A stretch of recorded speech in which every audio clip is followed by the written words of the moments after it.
Bonjour et bienvenue sur mon NPE à moi, la chaîne pour aider notre personnalité à exceller.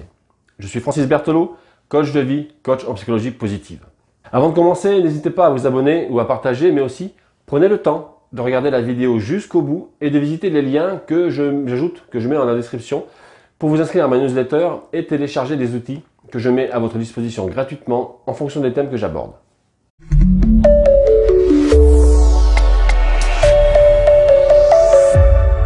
Alors aujourd'hui, que diriez-vous de parler de ce qui se passe en ces temps de crise, en ce moment? Ce sont des moments effrayants. Des villes bloquées, des pays quasiment à l'arrêt, des gens qui tombent malades, un déclin économique annoncé avec une récession pour 2020 de plusieurs pourcents. Aujourd'hui, j'ai vraiment vu les effets sur nos différents environnements. Nous serons nombreux à avoir un ralentissement ou un arrêt de nos activités. Alors cela peut sembler effrayant et cela va nous faire ressentir de la peur et être isolé est encore pire.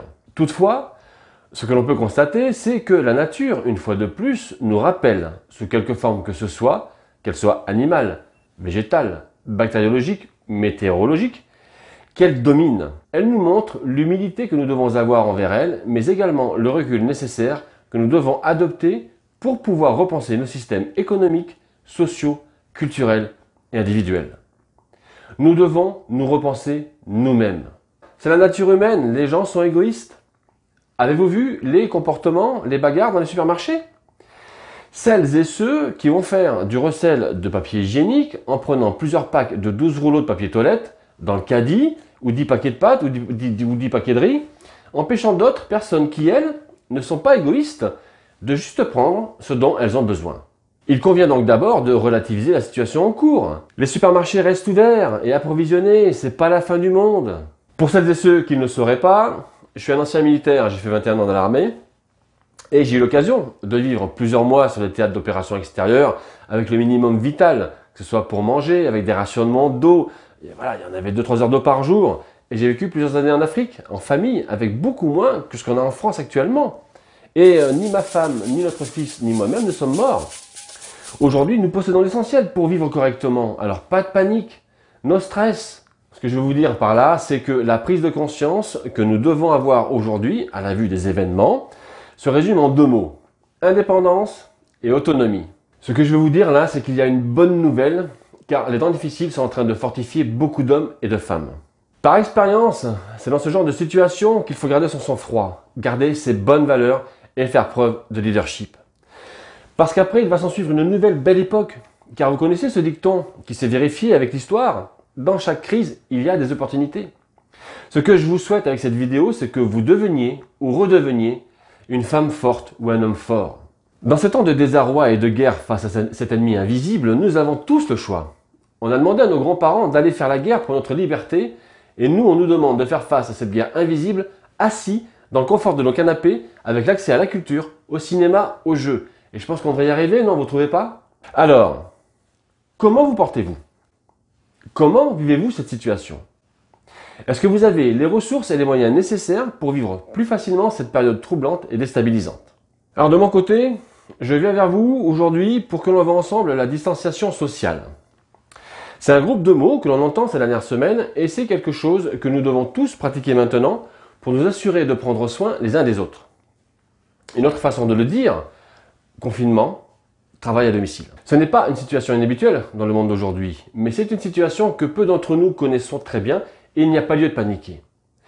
C'est le moment de continuer comme d'habitude, tout en portant peut-être un peu plus votre pyjama que de raison. Mais ça, c'est quelque chose qui est plutôt assez sympa, non? Mais sérieusement, oui, ce virus met beaucoup de pauses sur tous nos moyens de subsistance et nos routines régulières. Mais il n'a pas besoin de nous enlever notre sens de la productivité ou de la résilience. Notre santé physique est si importante en ce moment, tout comme notre santé mentale. Et l'une des meilleures façons de prendre soin de notre santé mentale, c'est de savoir ce qui peut aider à améliorer notre humeur lorsqu'on est coincé à la maison. L'une des principales choses suggérées aux travailleurs à distance, c'est d'adhérer à une routine. Ça va signifier quoi? De se lever à une heure normale, de se préparer pour notre journée avec les vêtements qu'on portait normalement pour aller travailler, de prendre notre petit déjeuner normalement et commencer notre journée comme d'habitude. Le mot-clé ici, vous le voyez bien, vous l'avez compris, c'est normal. Et je sais qu'il est difficile de sentir que tout peut être normal en ce moment, mais c'est possible. Maintenant, votre routine quotidienne peut rester assez cohérente même si vous êtes coincé à la maison. Mais comme vous êtes très probablement à la maison avec votre famille, vos enfants, votre partenaire ou seul pendant cette période, votre routine de travail peut bien sûr être un peu perturbée. Même si je sais qu'une seule journée confinée avec des enfants peut faire péter un câble, et réciproquement, car imaginez vos enfants confinés avec leurs parents pendant au moins 15 jours, voire plus. L'angoisse. Ils ne peuvent pas dessiner sur les murs, jouer au ballon, crier au taquet et sauter partout dans l'appart. Et ils se disent sans arrêt, ils sont relous ces vieux. Bref, vous passerez également beaucoup de temps à communiquer avec vos proches, j'en suis sûr, mais qu'en est-il de vous? Vous avez peut-être entendu ces derniers jours l'expression « prendre soin de soi » plus de fois que vous ne pouvez les compter au cours des dernières années. Qu'en est-il des soins personnels à l'époque de ce coronavirus? Vous pouvez vous laver les mains à l'eau et au savon pendant 30 secondes et contrôler votre santé physique par la prise de votre température, mais qu'en est-il de votre santé mentale? Est-ce que vous vous souvenez de toutes ces résolutions que vous avez faites puis abandonnées? Est-ce que ce ne serait pas le moment idéal pour les remettre à l'ordre du jour? Au lieu de vous précipiter sur la télécommande à la fin de votre journée de travail à domicile, vous pouvez choisir d'investir en vous. Vous pouvez choisir d'utiliser ce temps pour étudier, devenir meilleur, progresser dans un ou plusieurs domaines, comme cuisiner sainement, apprendre une nouvelle langue que vous pourrez mettre en pratique une fois qu'on pourra se déplacer à nouveau, commencer le yoga ou la méditation. Vous pouvez choisir de finir cette formation en ligne que vous aviez mis de côté depuis si longtemps.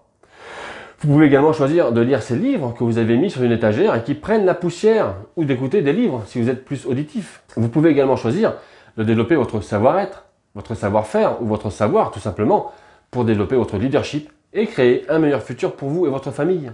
Saviez-vous qu'Isaac Newton a commencé à étudier sa théorie de la gravité pendant une période de quarantaine? Qu'allez-vous découvrir pendant que vous vous éloignez de la société? Cette distanciation sociale, ce confinement.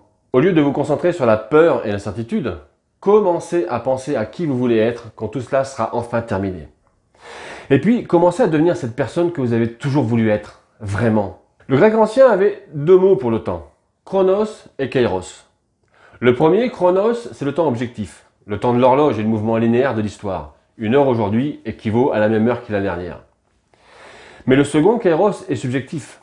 C'est un moment particulier, c'est peut-être ce bon moment, ce sentiment qui distingue une heure d'une autre. Et pour beaucoup de gens, je suis convaincu que cet événement particulier et cette période particulière ont un goût de kairos.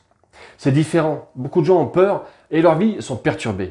C'est pourquoi j'ai pensé vous partager ce qui m'aide à penser clairement dans des moments difficiles et très délicats. Soyez profondément passionné par la prise de ce problème au sérieux, mais soyez surtout impartial sur la façon dont vous le faites. Ce sont des moments comme ceux-ci qui mettent en évidence ce dont vous êtes fait. De quel bois êtes-vous fait? De quel bois êtes-vous faite? Voici votre succès, votre productivité et votre résilience en cette période incertaine. Cette assignation à résidence peut permettre soit de sortir de la course folle du quotidien et de prendre du recul sur notre vie, soit d'avancer sur nos projets à court, moyen ou long terme, habituellement sans cesse remis à plus tard. Faites le bon choix dans vos actions et agissez comme un leader, leader pour votre vie, leader pour votre famille. L'une des opportunités aujourd'hui, entre autres, c'est d'agir en tant que leader dans notre propre vie et de faire tout ce qu'on peut à notre meilleur niveau possible pour être indépendant et autonome et devenir ou redevenir un homme fort, une femme forte. Vous avez le contrôle complet de votre allocation de temps au quotidien. Ne laissez pas la panique et le stress gagner. Le défi du leader, c'est d'agir et d'être focus, quelles que soient les circonstances externes. Vous êtes leader. Et pendant cette période troublante, c'est aussi une excellente occasion de renforcer et de modéliser la résilience de nos enfants. Et voici ce que vous pouvez faire pour cela. Expliquez à vos enfants que chacun de nous est comme un arbre et que les défis auxquels nous sommes confrontés sont comme le vent qui plie l'arbre. Les arbres sont forts malgré le vent en raison de leur système racinaire fort, leur système de soutien, ce qu'est la famille, les amis, les animaux de compagnie, l'état d'esprit, les pensées positives, la croyance. Les arbres ont besoin du vent pour aider leur système racinaire à se développer plus profondément, ce qui soutient l'arbre à mesure qu'il grandit. En d'autres termes, l'arbre accueille le vent fort car il l'aide à devenir plus fort. Et c'est tellement semblable dans notre vie. Les défis nous rendent plus forts. Les expériences auxquelles nous sommes confrontés de nos jours développent notre caractère et notre état d'esprit et approfondissent nos racines. Quand nous grandissons profondément, nous aussi créons des fondations solides qui nous maintiennent debout. Ensemble, nous pouvons faire une différence concrète, efficace, grandir et ensemble, nous pouvons donner du sens à notre monde. Et comme d'habitude, à chaque fin de vidéo, je vous le répète, quand vous êtes dans une démarche de développement personnel, de connaissance de soi, ne vous prenez pas la tête. Absorbez ce qui est utile, jetez ce qui n'est pas et ajoutez ce qui vous est propre. Je vous souhaite le meilleur, continuez à travailler sur votre personnalité intérieure. Je vous embrasse et je vous dis à bientôt pour une prochaine vidéo. Portez-vous bien, bon courage à vous tous et à vous toutes et à bientôt. Salut!